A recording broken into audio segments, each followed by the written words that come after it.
Señorita y el fantasma del perro Nuestro trabajo. con interpretación de Diana, Muy bien. nossa espanhola paraguaia. Então, é composto por Denis, E o quê?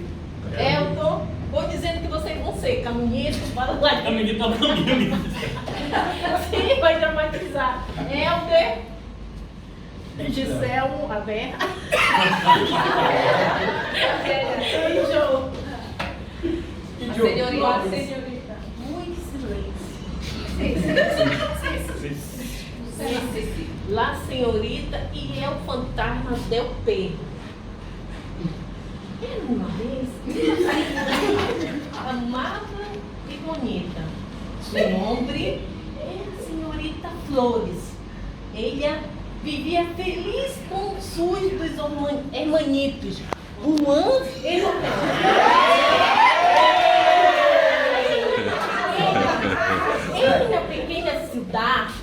na pequena cidade, hasta que recebeu uma carta que um velho vizinho aqui solía ajuda a vezes.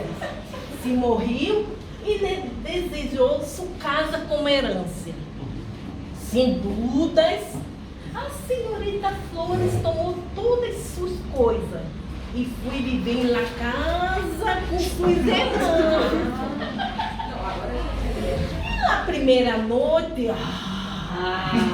escutaram ladridos de um perro que parecia estar seca nos quartos.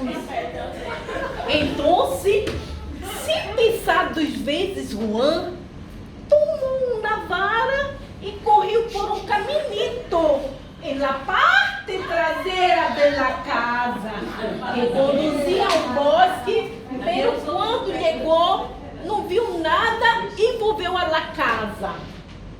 Todas as noites, não podiam dormir com o latrido, não. Hasta que José pôde ver por lá ventana o que pensou ser o fantasma do perro. Eu tive muito medo. Ele amou a Juan